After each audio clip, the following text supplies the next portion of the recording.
ఏం చదువుకున్నారు గోపి గారు? So studies.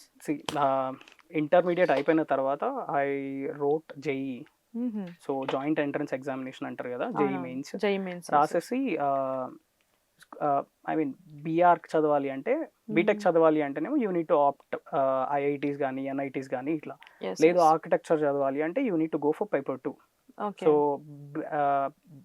ఈ పేపర్ 2లో మీరు అప్లై చేసినప్పుడు school of planning and architecture ఇండియాలో 3 కాలేజెస్ ఉన్నాయి అనమాట. SPA Delhi, SPA Bhopal, SPA Vijayawada అని చెప్పేసి ఈ 3 గవర్నమెంట్ కాలేజెస్. సో దీంట్లో నేను ఎస్పీఏ ఢిల్లీలో చదివాను. నా గ్రాడ్యుయేషన్ మొత్తం అక్కడే అయింది ఢిల్లీలో.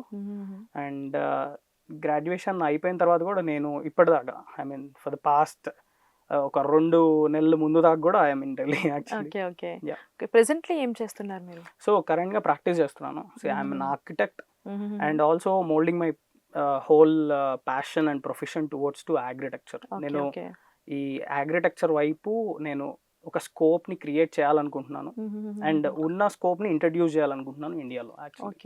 ప్రొఫెషనల్ గా ఆర్కిటెక్ట్ ని కాబట్టి కొన్ని ప్రాజెక్ట్స్ నడుస్తున్నాయి.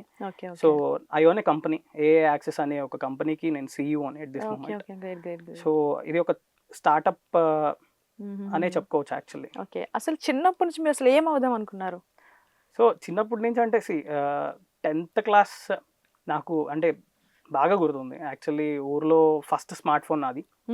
సో బ్లూ అని చెప్పేసి ఒక చైనా మొబైల్ ఉంటుంది నా దగ్గర. సో అమ్మ నాకు ఇట్లా స్మార్ట్ ఫోన్ కావాలి అంటే ఇట్లా కాదు ఇట్లా కాదు అని చెప్పి బర్రె ఒడ్డులకు పంపించింది. లైక్ మాకు బర్రెలు ఉంటుండే, పాడి ఉంటుండే. సో వెళ్ళి కొంత డబ్బులు అట్లా సంపాదించి పేపర్ వేసి అట్లా ఒక ఫోన్ కొనుక్కొని అప్పుడే నేను vertical farming, so vertical farming గురించి తెలుసుకొని అంటే చాలా ఎంతూజియాజం ఉండేది అనమాట. ఇంటర్మీడియట్ చిన్నప్పటి నుంచే స్కెచింగ్ చేస్తూ ఉండే. ప్లాంట్స్ అంటే చాలా విపరీతమైన ఇష్టం. మా అమ్మ కానీ మా నాన్న కానీ మమ్మల్ని ఎప్పుడు ఎంకరేజ్ చేయలేదు అంటే పొలానికి వెళ్ళాలి, ఎందుకంటే మా పొలంలో మా అమ్మ మా నాన్న ఇద్దరు పనిచేస్తారు. సో ఎప్పుడు ఎంకరేజ్ అయితే చేయలేదు. కానీ లోపల ఏదో ఉంటది. మా తమ్ముడు కానీ నేను కానీ పిచ్చి పిచ్చి పనులన్నీ చేస్తాం. అయి కలిపి చాలా మొక్కలను కూడా ఒకప్పుడు ఒక డిఫరెంట్ ఫార్మాట్ లో వడబడిపోయాయి. సో ఎందుకు వడబడిపోయాయి ఇంకా అట్లా అట్లా కొత్తగా సో ఇంట్రెస్ట్ అప్పటి నుంచే ఉండే. సో ఈ బిల్డింగ్స్ పైన చిన్నప్పటి నుంచి చూసేవాడిని. అంటే ఇంత స్పేస్లు ఉన్నాయి కదా, దీనిపైన మొక్కలు ఎట్లా పండిస్తారు, ఆ వర్టికల్ హైడ్రోపోనిక్స్ ని చూస్తూ ఉండే. బిల్డింగ్ల మీద పండించారు అని ఒక ఎంతూజియాజం స్టార్ట్ అయ్యేది. ఇంటర్మీడియట్ కి వెళ్ళిన తర్వాత ఆబ్వియస్లీ మన ఏపీ తెలంగాణలో తెలిసిందే కదా, లైక్ ఇంటర్మీడియట్ అయిపోయిందంటే ఐదర్ ఎంపీసీ లేదంటే బైపీసీ రెండే. సో అట్లానే నాకు కూడా ఒకరోజు కూర్చోబెట్టి మా పెదనాన్న, హీస్ అ టీచర్ అనమాట. సో ఆయన కూర్చోబెట్టి మా నాన్న ఫ్యామిలీ అందరి ముందు, నువ్వు బొమ్మలు బాగా వేస్తావు కదరా, ఐఎమ్ గుడ్ ఆర్టిస్ట్, లైక్ బొమ్మలు చాలా మంచిగా వేస్తాను అనమాట. అప్పట్లోనే మంచి అవార్డ్స్ ఉంటుండే నాకు చిన్నప్పటి నుంచి స్కూలింగ్ లోనే. సో నువ్వు బైపీసీ కదరా, నువ్వు చాలా ఫాస్ట్గా చాలా నీట్గా వేస్తావు, బైపీసీ వెళ్ళాలి అంటే లేదు పెద్దనా, నాకు ఇట్లా ఇంజనీరింగ్ వైపే నాకు డ్రాయింగ్ అంటే అందరూ బైపీసీ అనుకుంటారు. అప్పుడు నాకు ఆర్కిటెక్చర్ అన్న మీనింగ్ కూడా తెలియదు. ఆర్కిటెక్చర్ అంటే ఏందో కూడా తెలియదు ఒక విధంగా చెప్పాలి అంటే. ఇంగ్లీష్ కూడా వచ్చి రాని ఇంగ్లీష్. ఎట్లా అంటే ఏదో టైప్ చేసినాము, ఫార్మింగ్, ఫ్యూచర్ ఫార్మింగ్ ఇట్లా రాసుకుంటా ఉండేవాడిని. సో అట్లా ఎంటర్ అయింది. జేఈ మెయిన్స్కి తెలిసిందే కదా, ఈ రెగ్యులర్ కాలేజెస్లో చదవాలి. వెళ్ళాను, చదివాను. సో అక్కడ మా ప్రిన్సిపల్ నేను పద్దాకు లియా అంటే ఒక బుక్ ఇచ్చాడు, Arihant series. So B.Arch paper 2 అని ఒకటి ఉండిద్దిరా నాన్న. సో ఐ థింక్ నువ్వు మాట్లాడుతుంది ఇదే, సో నువ్వు ఇది రాయి పేపర్ 2 అంటే నేను 2 పేపర్స్ రాశాను.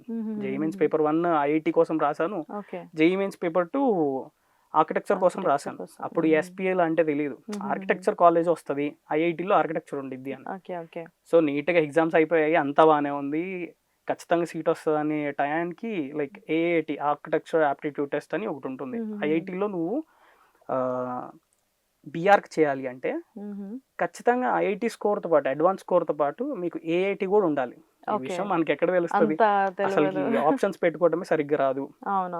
ఇంకా ఆ కాలేజ్ వాళ్ళు అంటారా, ఒకసారి ఎగ్జామ్ అయిపోయిందంటే పట్టించుకోరు. సో అట్లా ఐ కుడెంట్ ఏబుల్ టు, నేను ఐఐటిని మిస్ అయినాను.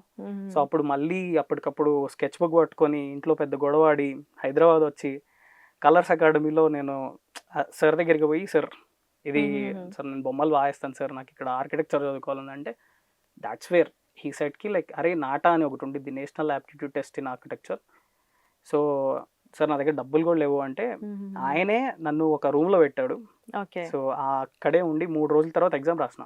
Okay so that is where the whole story was changed. Okay okay మంచి ర్యాంక్ వచ్చింది. అదే ఇన్స్టిట్యూట్లో నాకు కోచింగ్ ఇవ్వడానికి నేనే ట్యూటర్గా అదే ఇన్స్టిట్యూట్లో ఉన్నాను అనమాట. ఓకే ఓకే సో అట్లా ఊరు నుంచి వచ్చి సెల్ఫ్ డిపెండెంట్గా నేను కొంచెం డబ్బులతో JNFI Hyderabad Jawaharlal Nehru fine arts and architecture యూనివర్సిటీలో నేను ఆర్కిటెక్చర్ ప్రయాణం స్టార్ట్ చేశా.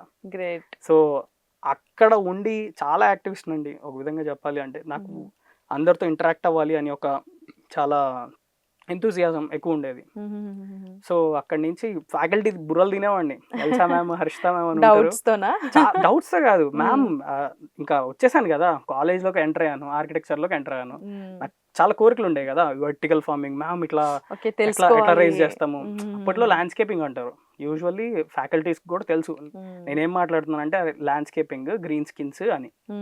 సో వాళ్ళు అరే ఇట్లా కాదురా, నువ్వు ఇక్కడ కాదురా, ఇంకోటి ఉండిద్ది, నువ్వు మళ్ళీ JEE రాయి అంటే నేను నాకు అంత నాలెడ్జ్ అయితే లేదు ఫస్ట్ ఆఫ్ ఆల్. అంత ఉంటే అప్పుడే నేను ముందుకు వెళ్ళిపోయేవాడిని. సో మళ్ళీ రాసిన ఎగ్జామ్, మంచి ర్యాంక్ వచ్చింది. SPA భోపాల్ పోయినా, అక్కడ స్పాట్ రౌండ్ SPA ఢిల్లీలో దొరికింది. SPA ఢిల్లీ వెళ్ళా. సో ఫైనల్లీ SPA ఢిల్లీకి వెళ్ళా. ఢిల్లీ హిందీ రాదు, ఇంగ్లీష్ సరిగ్గా రాదు, అంత ముక్కలు ఇంగ్లీష్. సో నా సర్వైవల్ స్టేజ్ అక్కడి నుంచి స్టార్ట్ అయింది, నా graduation journey. So SPA Delhi day 1 నుంచి నేను గ్రాడ్యుయేట్ అయ్యి బయటకు వచ్చేదాకా everything is a mystery. Okay. So నేను మాట్లాడేది సగం మందికి సరిగ్గా అర్థం కాదు, అర్థమైన వాళ్ళకేమో క్రేజీ అనిపిస్తుంది, అర్థం కానివాడికి. నేను ఆర్కిటెక్చర్ గురించి మాట్లాడుతుండే ప్రతిసారి ఏ ప్రాజెక్ట్ లో అయినా కానీ తీసుకొచ్చి మొక్కలను పెట్టేవాడిని. పిచ్చోడా అనుకునేవాళ్ళు, లిటరల్లీ చెప్తున్నాను కదా. లియోన్ అన్న ఒక ఫ్యాకల్టీ, ఆయన అంటే అందరూ క్లాస్ లో వణికిపోతారు. ఆయన సార్ నేను ఇట్లా ఫార్మింగ్ స్కూల్ చేస్తాను, రెగ్యులర్ గా ఒక సిలబస్ ఉండిద్ది అనమాట. ఆర్కిటెక్చర్ అంటే మంచి బిల్డింగ్స్ డిజైన్ చేయటం అట్లా అట్లా. సో ఆయన అర్థం చేసుకొని గో ఆన్ అని ఒక్క గో ఇస్తే నేను ఫ్లెక్సిబుల్ సోలార్ ప్యానల్ అని సస్టైనబిలిటీ అంటారు. ఇప్పుడు what ever I'm going to explain is all about sustainability. ఇవన్నీ సస్టైనబుల్ ప్రాక్టీస్ అంటారు, సస్టైనబుల్ ఎలిమెంట్స్ అంటారు.